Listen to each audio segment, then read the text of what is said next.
बहुत स्वागत है। इस खास कार्यक्रम की शुरुआत श्याम प्रकाश जाटव जी आपके साथ करते हैं।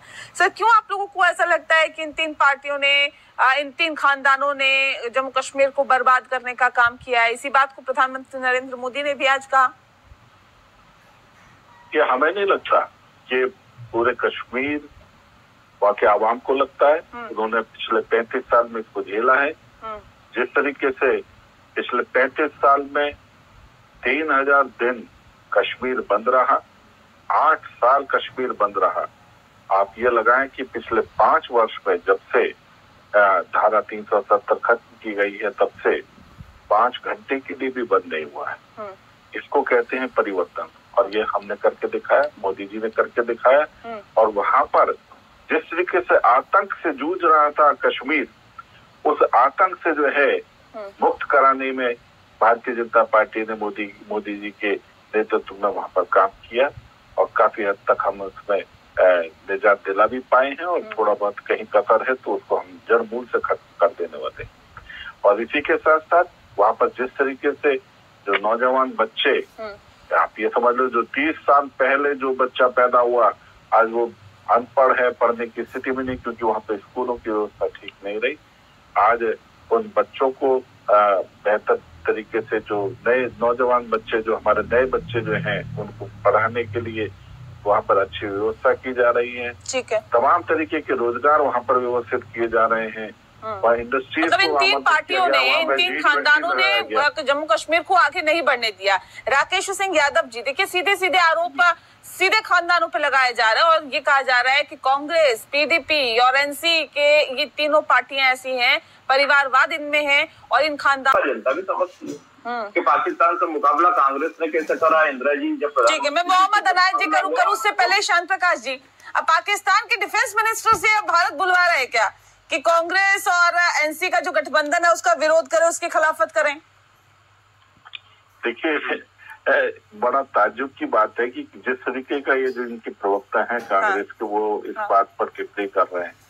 आप इस चीज को समझें कि जो मुख्य रूप से जो एजेंडा कांग्रेस का था, पाकिस्तान का जो था, उसमें बहुत बड़ी कुठाराघात हुआ, चोट लगी है। और सही मायने में वो यहाँ पर आतंकवादियों को भेज करके यहाँ पर जो आतंकवाद को पुष्ट कर रहा था, उस पर चोट लगी है। तो 370 को हटाना उसका मकसद है, ताकि वो भारत में अपने जो आतंकवादी गतिविधियों को बरकरार रख सके।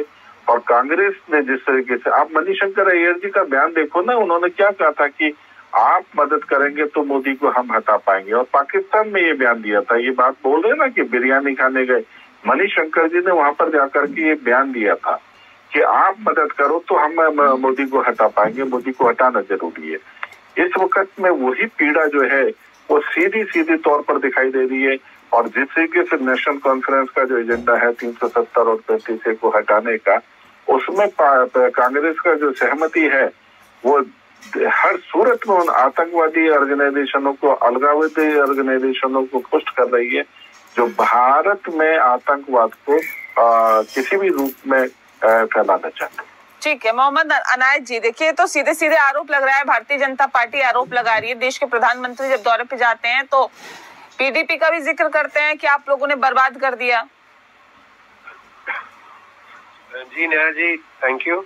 तो उनका तो ये तो मोदी जी ने कोई नई बात बोली नहीं, जब भी जम्मू कश्मीर और अपना नाम लगाते हैं, ये कहाँ तक जायज है? देखिए तो सीधे सीधे कहा जा रहा है काम हमारा था, नाम आपका अपने करने की कोशिश में लग गए आप।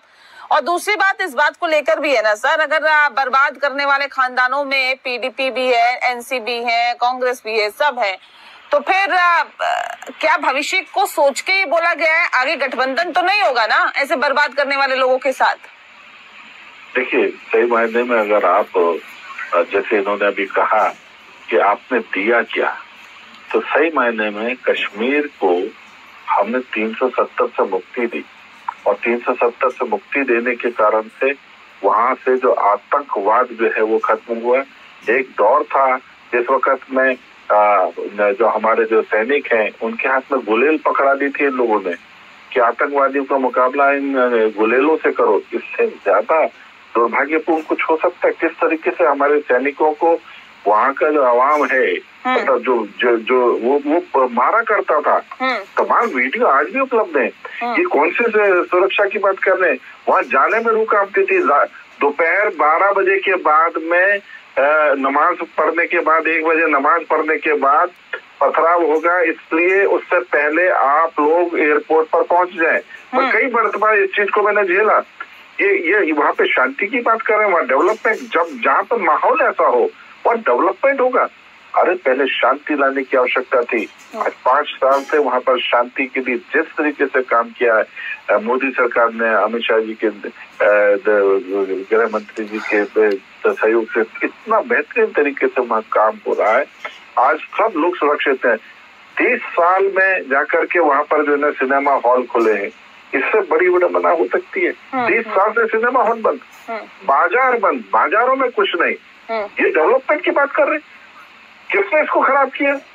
आप 3 परिवारों ने ही तो खराब किया, क्योंकि वहाँ पर नहीं तो कहते हैं ना, स्थिति के लिए जिम्मेदार कौन है? भारतीय जनता पार्टी स्थिति के लिए जिम्मेदार है। इंटरनेट बंद, बाजार बंद, लोगों का कामकाज पूरी तरह से बंद, इसके लिए जिम्मेदार कौन था? इसके लिए कह रहे हैं भारतीय जनता पार्टी जिम्मेदार थी।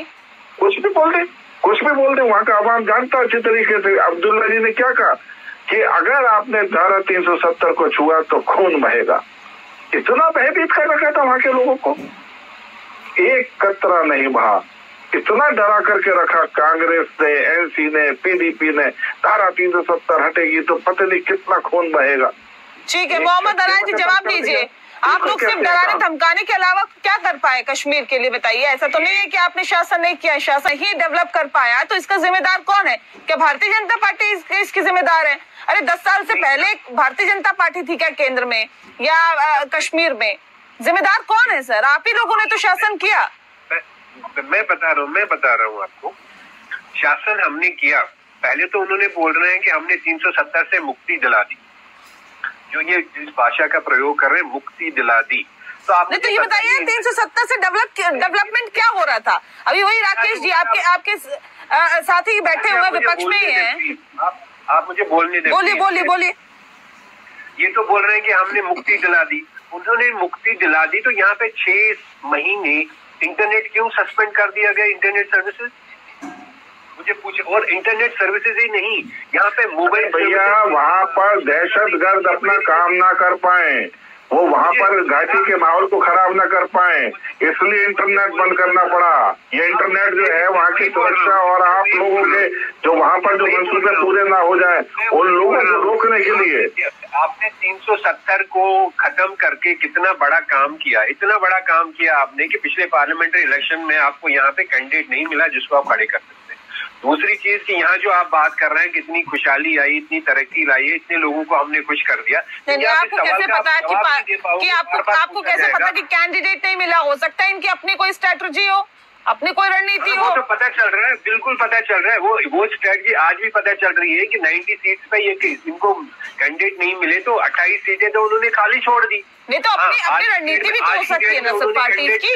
खड़े कर दिए कैंडिडेट्स, खड़े कर दिए उन्होंने, प्रॉक्सी कैंडिडेट्स खड़े कर दिए हैं। लेकिन वो लोग हैं जिनको कल तक उन्होंने प्रतिबंध लगाया हुआ था, उनको अलगावादी बोल रहे थे, उनको आतंकवादी बोल रहे थे, उनको पाकिस्तान के एजेंट बोल रहे थे, उनको प्रॉक्सीज में डिफरेंट कंट्रीज में खड़ा करके आज बोल रहे हैं। और वो लोग भी बोल रहे हैं कि जब समय आएगा तो हमें बीजेपी के साथ इत्तेहाद करना पड़ेगा, तो हमें कोई संकोच नहीं होगा। ये है बीजेपी की तोड़ जोड़ की राजनीति। तो सर तोड़ जोड़ की राजनीति तो तब भी थी ना मोहम्मद अनाज जी, जब भारतीय जनता पार्टी के साथ आपने गठबंधन कर लिया था।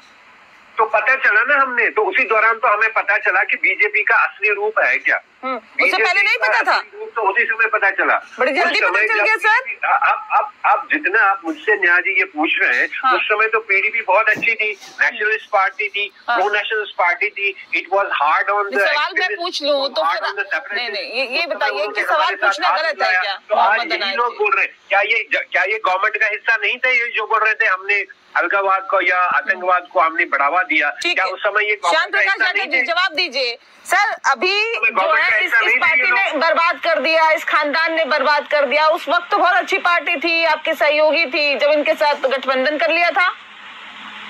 देखिए एनसीपी के साथ में गठबंधन करने का पीछे भी एक राजनीति है। देखो, इनफैक्ट इनका शासन वहां पर रहा, पूरा पार्टी का होल्ड इनका था, तो जाहिर सी बात है किसी के साथ जुड़ करके ही वहां पर जो समस्या है आतंकवाद की, उस चीज को समझने की जरूरत थी, और उस काम को हमने बहुत बखूबी तरीके से किया।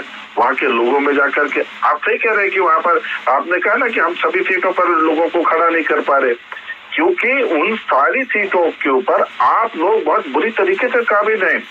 तो सही, इनका कहना गलत नहीं है। हम धारा 370 हमने हटाई जरूर है, मगर अभी आवाम में जिस तरीके से आप लोग फैले हुए हैं, तो डेफिनेटली हम वहां पर अपने प्रत्याशियों को खड़ा नहीं कर पा रहे। वो हमारी शिकस्त नहीं है, वहां पर ये मालूम है कि यहाँ पर अगर हम अपने प्रत्याशियों को खड़ा करते हैं तो आप लोग जिस तरीके से वहां पर एक माहौल बना करके चले हैं अब तक, आप ही का शासन रहा ना लगभग पूरा समय, तो अभी सारे बिल्कुल आप जो है ये जो बात बोल रहे हैं, हम वहाँ पे प्रत्याशी को हम नहीं वहाँ पर जो है ना वो देना चाह रहे, मगर वहाँ पे अच्छे प्रत्याशी अगर मिलते हैं तो उनके साथ में सरकार बनाने में हम पीछे गुरेज भी नहीं करेंगे। ठीक है राकेश सिंह यादव जी, ये छोटे छोटे दल जहाँ पर भारतीय जनता पार्टी ने अपने प्रत्याशी खड़े नहीं किए या फिर निर्दलीय जो है वहाँ पर, वो क्या वाकई एक बड़ी भूमिका निभा सकते हैं, और क्या उनका भविष्य में भी प्लान भारतीय जनता पार्टी को सपोर्ट करने का हो सकता है? देखिए, बीजेपी के प्रवक्ता ने स्वीकार करा कि उनके पास तो उम्मीदवार नहीं है यहाँ ना, जिसका मतलब है कि वहाँ की आवाम केंद्र सरकार या भाजपा के साथ नहीं है। अब अगर आवाम को ये आतंकवादी बोलते हैं, अभी बात कर रहे